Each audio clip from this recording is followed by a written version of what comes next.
Hey,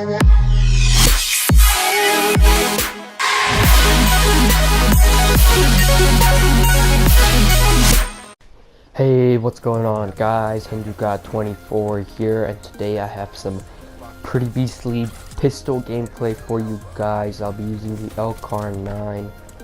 It's pretty much an automatic pistol. It's like the Cap 40 from BO2. It's an absolute monster. I can do really good with this gun because it just absolutely demolishes people. And I do end up getting 50 plus kills in this game with it, which is not too bad. But for my score streaks, I was running the UAV, Cerberus, and the Talon. I get the Cerberus twice, I think. I get the Talon once. The second time I kind of choked on it. But yeah, for my class setup, I was just running a LCAR-9 with no attachments, and this really worked for me. I didn't need any attachments. So instead of an attachment, I actually took a Semtex, and you'll see many times in this gameplay I get like a double kills or just single kills with the Semtex just because I'm throwing them in their spawn, and they're spawning right there. But the Semtex is pretty good at that.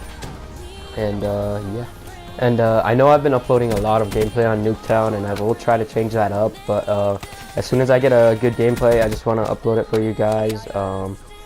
Yeah, I was playing with 2 or 3 other people in this game. It's always good to have teammates help support you, because it's always beneficial. For my specialist, I was running the combat focus.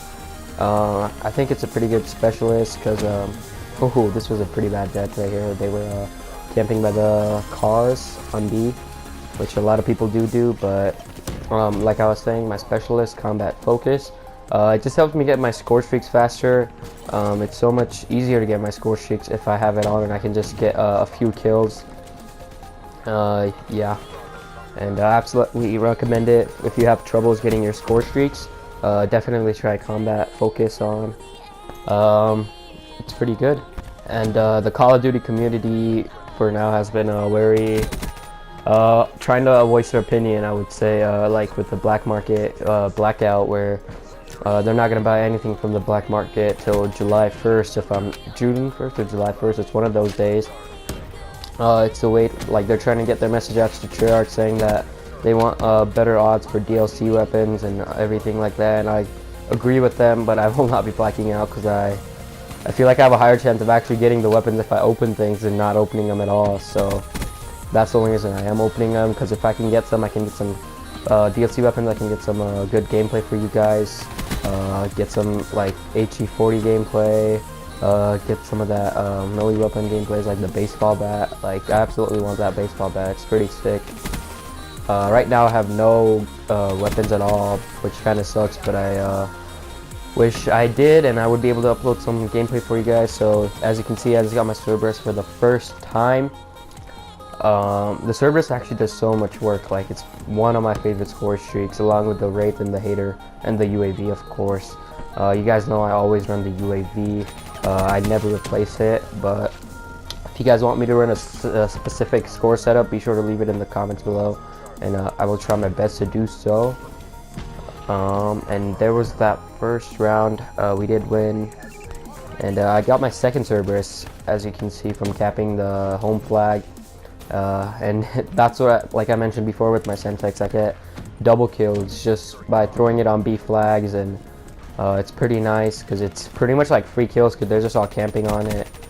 And this guy was trying to camp on the car many times, and my Cerberus was actually trying to do work. I actually got a pretty cool feed right here.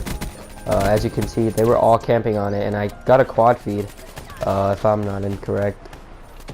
But that was a pretty cool chain killer, if I'm not incorrect, right there. But a lot of like, after a little while, you'll see in the gameplay, they start to really just play a lot more campy. One guy on their team actually gets the Wraith, and I'm forced to camp inside a lot more, but my teammates weren't able to push up much because they were just, you know, camping with bees, doing head glitches and stuff like that. But it's all good. We did end up beating their camping spots, I guess. And here I get my Talon for the first time. I call it in, and this is probably like one of the reasons I never use this Talon. I go in their spawn. I'm trying to not rush in too hard, but at the same time, my teammates were pushing up, so I decided to push up. And my Talon is still there. It doesn't even make it out of there. It dies so easy. I'm pretty sure it took 2 grenades and it died, which is pretty unfortunate because it does take a lot of score to get, and if it just gets destroyed so easily, it's not really worth running because you're pretty much wasting all that score. I mean, I see a lot of people using it, like self-controlling it, and they do pretty good with it, but I just can't do that. Because I would rather be on the ground with my gun than with the Talon, because I have a hard time controlling it, just getting kills with it while I'm controlling it. Seems like it takes too many bullets to kill with it. But yeah, I think it should have a lower score, honestly. It's not worth what it